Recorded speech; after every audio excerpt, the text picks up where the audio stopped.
Hi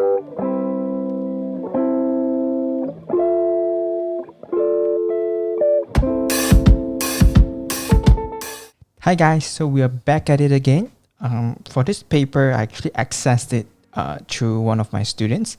Okay, thank you very much for sending this to me. Okay, so I put his name here. Okay, special shout out to him. So at the moment, I don't have the marking scheme for these two papers that I'm going to review. Okay, so if you've noticed any issue, you can just ask me in the comment and I will reply to you there. So another thing is a shameless shout out. Okay, if you're still interested to join our group class, okay, you can fill up the form below and I will reach out to you as soon as possible. Please put in your country code, okay, else I couldn't reach you out through WhatsApp. Okay, so without further ado, let's get started with your paper here. Okay, so the paper we are doing today is from February-March 2022, okay, set 22 here. So let's have a look at the first question. Okay, so the first one asking you to measure the marked angles.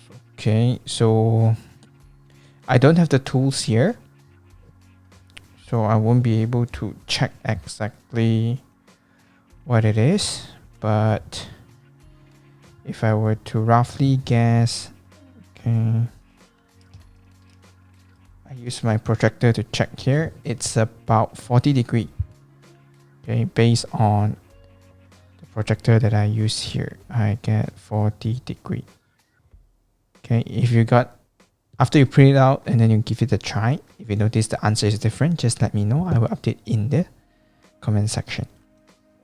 For question 2 here, okay, nothing much for you to do. You just have to key in this to your calculator and correct it to 2 decimal place will do. So just run your calculation like this. Okay, you actually get 36 square root 5, and after correcting it to 2 decimal place, okay, it is actually 80.48498. So from here, you will get 50 lah at the end. Okay, I will leave a 0 there because if I remove the 0, it will not qualify as 2 decimal place. So my answer is 80.50. Question 3. The journey starts at 21:15 one day and ends on 4:33 the next day. Okay, calculate the time taken. So things to take note is from 21:15, it will pass through midnight first. Midnight is when it is 00:00 and then it reset and arrived at 4:33 a.m. the next day. So kindly take note, the gaps here will be 4 hours and 33 minutes. While the one at the front, you have to check how long it takes for it to arrive at 2400. So you can run your calculation on the side, minus it out, then you should be able to get your results here. So when you borrow an hours to the back, it will become 60. 60 minus 15 should have a balance of 45. 23 minus 21, you will have 2. So you have 2 hours and 45 minutes here. Okay, add them up, then you'll be able to get your answers. So 4, 33, 2, 45. Okay, you get 78 and 6. I minus off 60 minutes so that I can add an hours here. So your final answer should be 7 hours and 18 minutes. So that's how you get question 3 sorted out here. Moving on to question 4, they're asking you for the total surface area of this cuboid. Kindly take note, there's a total of 6 sides to this cuboid here. So the front and back of this we have 7 and 5. This we have twice. Okay. Then the side one you have 2 of it. One is 4, one is 5. And then for the top and bottom, okay, you should have it as 7, I think. Another 2 with 7 and 4. So when you total it up, 2 times 5 times 7, you get 70. 2 times 4 times 5, you get 40. And lastly, 2 times 7 times 4 then you will get your final results here. Okay, add them all up, then you will get your 103 as your final answer for your question 4 here. Moving on to question 5, write down the gradient of this line. Kindly take note, line equation goes by y equals to mx plus c. So the gradient here is represented by 5. Okay, and then when they crosses the y-axis, means that they are asking for your c here, the y-intercept. So your answers will goes by 0, 7. Okay, and then for question 6, another structural question. Okay, side length 12 has been drawn for you. You're required to use your compass here. Okay, and then measure a 9.5 cm. So roughly you have an arc here. Okay, and then you measure another 8 cm. You have another arc here, and then you join them up to get your final answer. Okay, sorry I couldn't show you how exactly it is drawn because I'm doing this on a digital tablet. Okay, so for this type of question, you have to practice. Okay, measure your 9.5 cm properly, measure 8 cm properly, then draw out the arc, and then you'll be able to construct the results. Okay, this is just a rough guide. Okay, it won't be correct. Question 7. Okay, when you're required to write the inequalities, please take note on whether it is solid or not. Okay, first of all, this thing, when you look at it, it is hollow. Hollow means that it doesn't include the -1 itself. So our n here will be n more than -1 to represent it. Moving on to question 8. Okay, they want you to draw a triangle A when there's a reflection on the y-axis. So this y-axis is telling us that, let's say the mirror is placed at this red line here. So you're required to find the results of it when it was being reflected. So the corners will be here, and then 3 away, and then 3 away. So when you try to join the points up, this will be your results here. So let me take out my ruler. Okay, and then join these two together.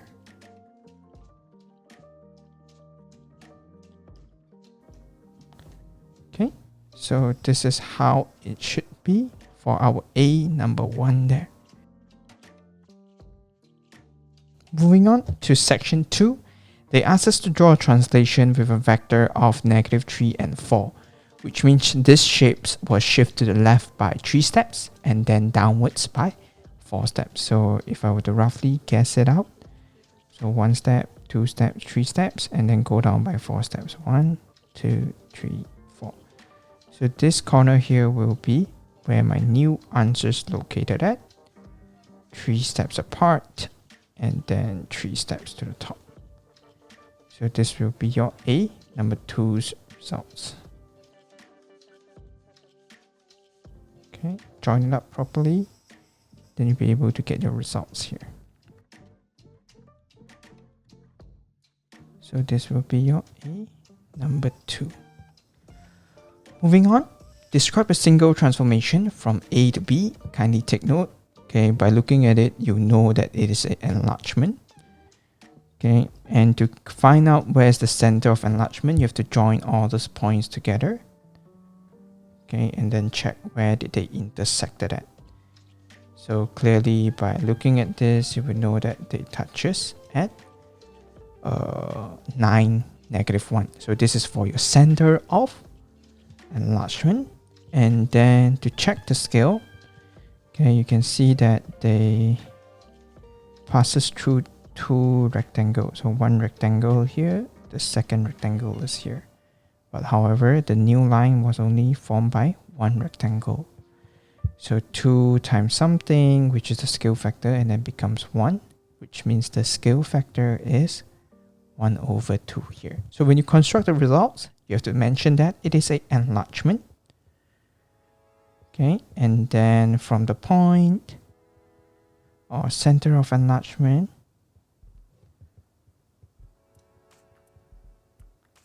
okay, mention out the points. It was 9, -1. Okay, with a scale factor of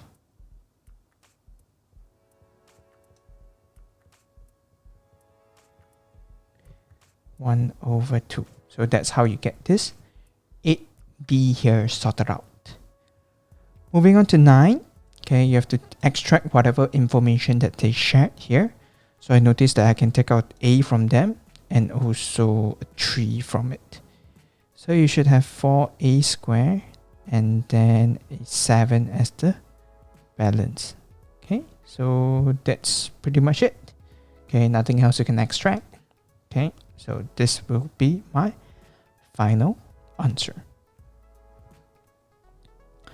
Moving on to question 10. So they gave us the n-term sequence and then they asked for the first 3 terms, which is you are required to find when n equals to 1, n equals to 2, and n equals to 3. So when you sub in and run the calculation, you will get 8.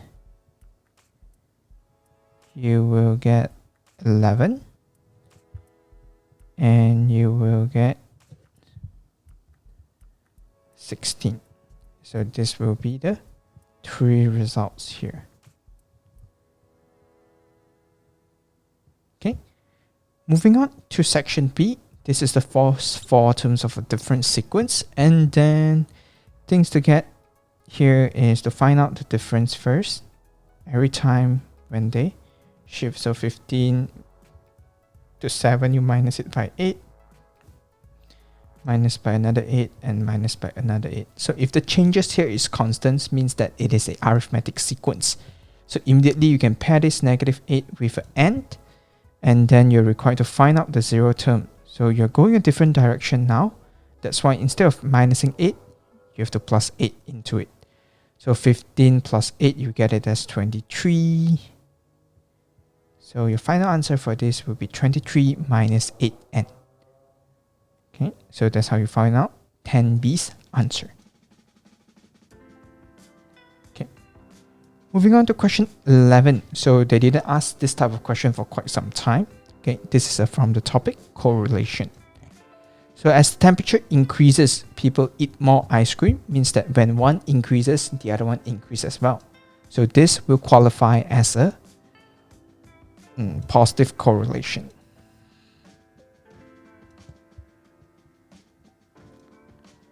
And then for the next part, they ask us for 700 invested in a simple interest. Okay, and then they ask for 2.5% per year. Okay, the keyword that students usually miss out will be the terms of value of its investment. So kindly take note, when they mention value, means that you have to take the capital that you invested and the interest that you earn. So total them up, then only we get your results. So you have to take your 700 here, multiply it by 6 and multiply it with 2.5%. This will get you your interest earned. So which is about 105 here. And then with this 105, kindly add your 700 into it. Okay, 700 plus 105, you get 805 at the end.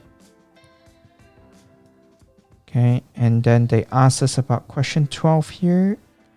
Okay, another 700 in account paying compound, which means the formula that we use will be different now. So 700 times 100% plus R% to the power of 17 equals to 1030.35. So to get to your results, okay, 100% will be 1. Okay, R% is this. Root with a power of 17, and then 1030.35 divided by 700. So to find your R at the end, you have to key in this entire thing. Okay, minus it by 1 first, and then the entire results, multiply it by 100. The 100 is to convert everything that you gotten and into a percentage form. So we have 1030.35 being divided by 700, and then you minus this by 1, take your final answer, multiply it by 100, you will get R equals to 2.3%. So that's how you figure out your compound interest here. Moving on to section 13. Okay, in this question, since that they're having the same base, all you have to do is to add them up. So you have h to the power of 7 as your final results. As for the next one, the negative 3, okay, kindly take note, it will be assigned to both of them. And to get rid of the negative there, they will be converted upside down. So this results here will be x cubed. Okay, 7 to the power of 3 will be 343. So this both will be your answers here. And then for section C, since they're having the same base here, if it's divide, means it's minus in the power section. Okay, and then the base is the same, get rid of it. 8 minus p equals 2. P will be 8 minus 2, which is 6 at the end. So that's how you get this question 13 fully sorted out. Okay, question 14 here. Calculate the circumference of a circle with a radius of 4.7 cm. So for this, circumference means 2 times pi times 4.7. You should be able to get your results by just keying this in. Okay, final answer should be 29.53, and then if you were to correct it to 3 significant figures, it would be 29.5. Question 15. So to work it out, I will first convert the results here into improper fraction. That makes it 7 in the numerator. Okay, 7 and 14 here can be simplified, so you have 2 as the balance. So when you multiply it up, okay, 2 times 3, 11 times 1.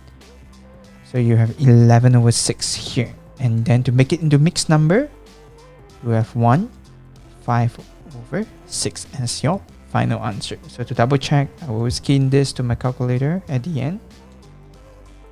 Okay, multiply it with 11 over 14, which is 11 over 6. So it's pretty much correct. We can move on to question 16 now.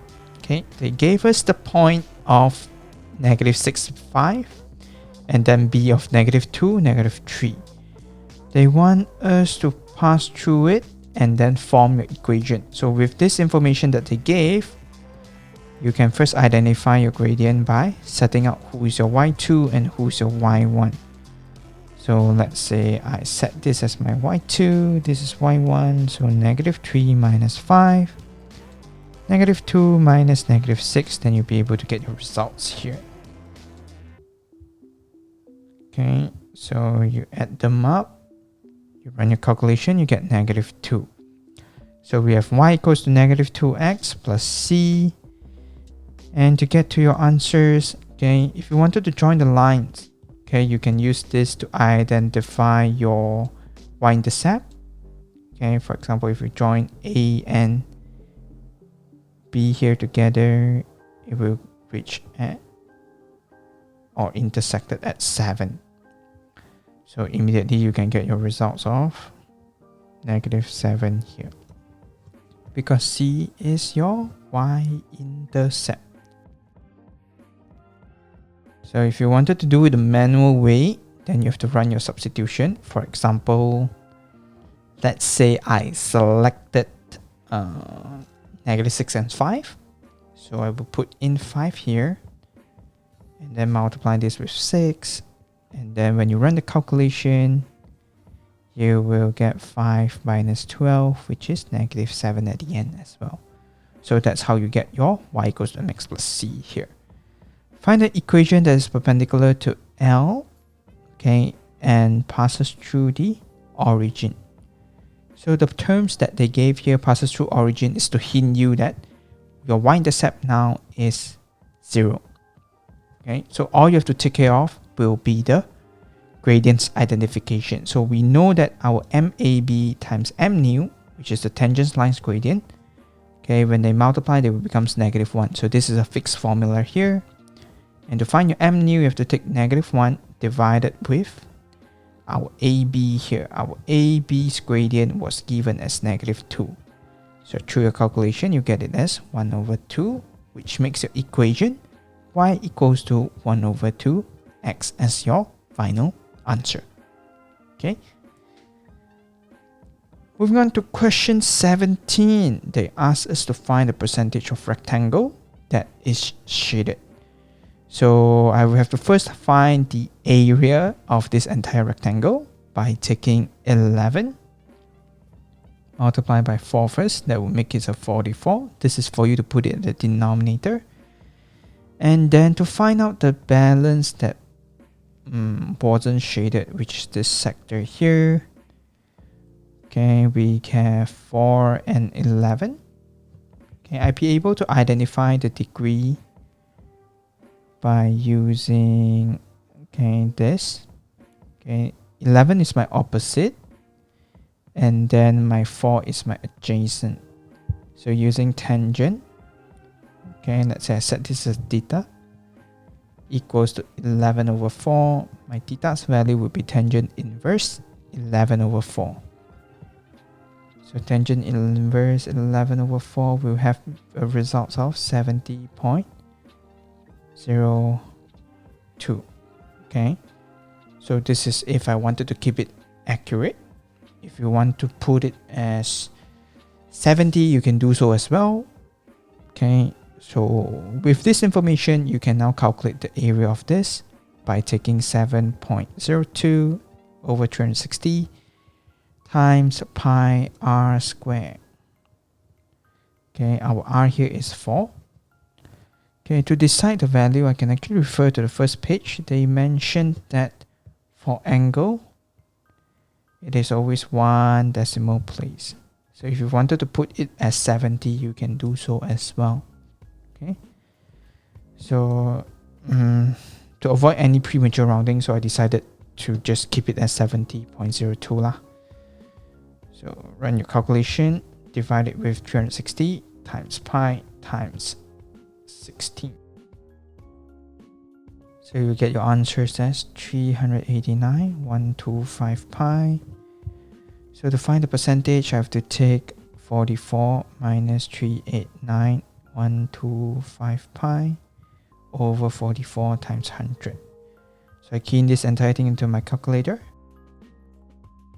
389,125, and then with a pi over 44, multiply it by 100.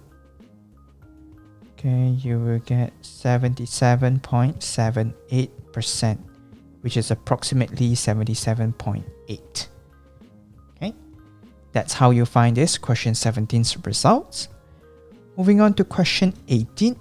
Mrs. Colley buy a jacket, 2 shirts and a hat. The jacket costs X. The skirt costs 24 less than the jackets, and then the hat costs 16 less than the jackets. So she spent exactly 100. So we have 3 items here that I would list down. There's a jacket, there's a shirt, and there's a hat. So the shirt costs 24 less than jacket, which means 24 less than jackets. Okay, so jacket's price, if let's say is X here, so shirt will be X minus 24. Okay, and then hat costs 16 lesser than jacket, so I will minus 16 from it. So with this, you'll be able to calculate. Okay, all this, when you add them up, they will becomes your cost of 100. So you paid to the cashier 100 here. So I have 3x equals to 100 plus 24 plus 16. So this will actually get you a result of 140, I think, 850. Okay, 140 divided by 3. Okay, you know your jacket here costing you 46.67. Okay, so quite weird. Let me try to run the calculation. 46.67 plus 46.67 minus 24 plus 46.67 minus 16. Okay, correct. Accurate enough. So our x here will be 46.67. So you can always run double checking at the end of your calculation. Moving on to question 19, they want inversely proportional. The moment you see this, you will know that the formulas that applies to this question will be k over square roots of x plus 4. So by filling it up, okay, putting all the information, we'll be able to find our k here. So I just put in x, not to confuse you. Square roots, and then our x is 5. So this result will help us identify by taking 2 times 3 equals to k.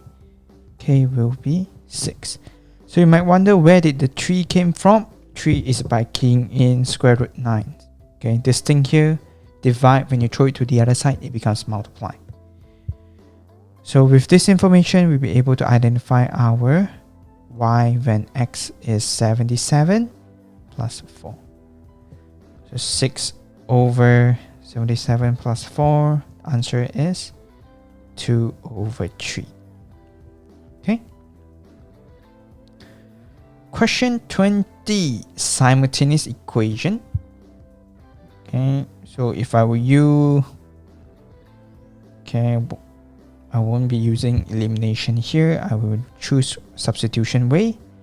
I rearrange the y into 11 minus 3x first, and then sub 3 into 2. So you will have your results as x squared minus 2, 11 minus 3x equals to 18.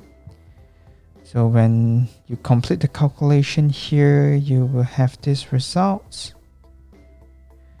We adjust them up. Okay, and then you will get your answers of negative 40 equals to 0. Key into your calculator to run the factorization. You will have 2 brackets here. One is plus 10 and the other one is x minus 4 here. So through this, you have x equals to negative 10 and x equals to 4. So with this information, you can write when x equals to negative 10, sub into 3. So y equals to 11 minus 3, and then put in negative 10 inside. You will get 41 at the end. And for the other one, when x is 4, okay, sub into 3 as well. So you have y equals to 11 minus 3 with a 4 inside of it as well, I think. So you have 11 minus 12, which is negative 1. So when you fill up the gaps, it will be negative 10, 4. And then their respective results is 41 and negative 1. So that's how you get your answers for question 20.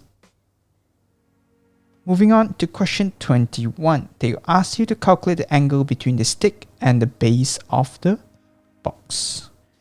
Okay, so with this information, there's only one thing that we need actually, which is by joining this direct opposites together. Okay, you'll be able to identify your AC using Pythagoras theorem. Okay, that would be by taking 9 squared plus 18.6 squared. So run your calculation here. 9 squared plus 18.6 squared. Answers will be 3 over 5 and then square root 1186. Okay, and then with this information, okay, key in 14.5 and then 3 over 5 of square root 1186. Okay, the angle that they are looking for is this, where your 14.5 will qualify as the opposite, and then this will be adjacent, which means by using tangent, okay, theta again equals to 14.5 over 3 over 5 square root 1186. So key in tangent inverse 14.5 3 over 5 square root of 1186. You will get the results as 35.05876146268, which is approximately 35.1 degree.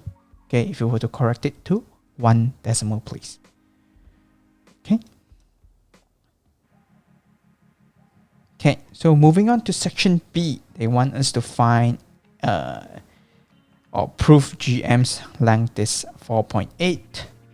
So with this graph that we have here, we can actually run Pythagoras theorems, okay, which we will take GA's length as 3 over 5 square root 1186 being squared, adding up with 14.5 being squared. So let's check this out. Okay, 3 over 5 square root 1186 being squared, adding up with 14.5 being squared. So this results here is about 6372110. So our AM equals to GA plus GM, and to find your GM, we have to take our 30 minus this results that we just gotten. So I just key in 30 minus answer, then it should be 4.7569811631, which is approximately 4.8 cm after correcting it to 1 decimal place. So that's how you solve this question here. It wasn't particularly hard, but you must be able to understand and familiarize yourself with your Pythagoras theorem and where to look when it comes to this question. Okay, so question 22. Things that students might struggle to understand by looking at this question here will be these two lines here.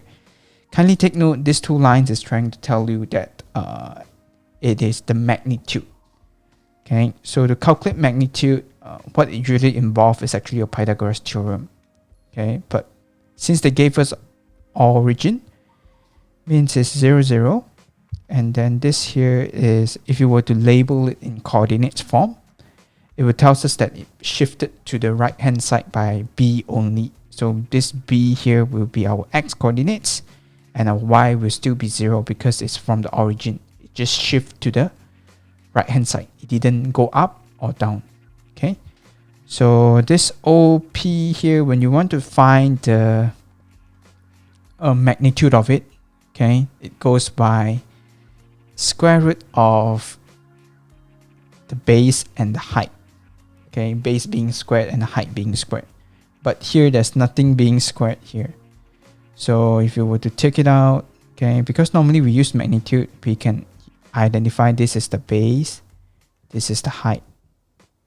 So there wasn't any height here for us to calculate because it was at the same line, which means your magnitude of OP here will be by taking square root, and then your base was b squared plus 0 squared because it didn't shift upwards or downwards. So the final answer is b squared, which is basically b. So there's nothing for you to do whatsoever. So your RQ, okay, automatically is 3 over 5 of OP. Okay, so RQ doesn't change as well. So just RQ normally. It's just 3 over 5b at the top. So in exam, if you are familiar with this, you don't even have to do any of this calculation. So you just label it down as 3 over 5b will do. They purposely put this magnitude here just to confuse you. Okay, if you're not familiar with the topic or you didn't take Add Maths, then you might struggle a little bit here. Okay, so to find the PQ, all we have to go through will be by going to P to O. Okay, after that you go from O to R, then R to Q. So since there's a change of direction for this particular part, so it'll be negative b plus a, and then adding with 3 over 5b, which your final answer will be a minus 2 over 5b. So that's how you figure out your PQ's results. Section B here, they now mention that PQ and OR are extended and they will intersect at W. So what this tells us is that, for example, if you were to extend this, okay, and extend from here, they will arrive at W here. So this is your W. So you have to check like what are the routes options that you can get to W here. So the first one will be by stretching our OR. So OR, after adding a scale factor, let's say I put it as Z, then it becomes OW. The second way to get to OW will be by going through O to P, and then there will be a scale factor involved to our PQ. So the scale factor, I put it as K now. So basically I introduce two different scale factor, okay, and then it will arrive at OW as well. So with this information, I can then run my comparison. Z will be multiplied to our OR, which is A here. And then our OP itself was a B. And then adding a K, A minus 2 over 5B. So by rearranging it, okay, remember for this one in the front, since there wasn't any B there, so you have to change it up and write it as ZA plus 0B. The reason why I have to write like this is because I wanted to run the comparison later on. So I will have KA and then plus 1B minus 2 over 5B, which I can further rearrange it as 1 minus 2 over 5. 1 minus 2 over 5B. KB. I forget to put me in my K. No wonder it looks weird. So this has a K here, then only B. Okay, so here comes the comparison part. Our 0 will be compared to this. So through this calculation here, you'll be able to identify your scale factor of K here. So 1 equals to 2 over 5K. K will be 5 over 2.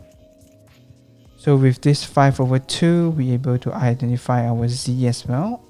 Z equals to K. So we know that Z equals to 5 over 2 as well. Okay, and then they want us to find the position vector of W, which means we have to write OW as ZA, which is 5 over 2A. So that's pretty much it. So the main assessment here is you are adding two scale factor. And then to run the comparison, remember if they only involve A, the most crucial part is you must remember A only means there's no B at all. So when you add in 0B, it doesn't affect your entire calculation. So having the 0B there will help you with your comparison as well. So because if you don't have this, you don't know who to compare with at this particular section. Okay, so these are the little details and things that you might have to take note about to get this question sorted out. So that's pretty much it for this paper. Personally, I find 22 might be challenging for some of the students. Okay, practice a few more extending vector, then should be okay on this. The other question that I might find students struggles to understand,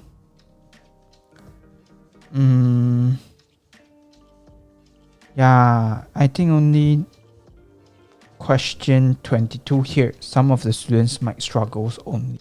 The rest is pretty much identical. So that's pretty much it for this paper. So if you find this paper helpful, feel free to share it to your friends, and I wish you all the best in your upcoming examination. So one last shameless plug here. If you're interested for the group class, feel free to fill up the form below. Please include your country code so that I can WhatsApp you directly to share you the details. So see you next time. Bye bye.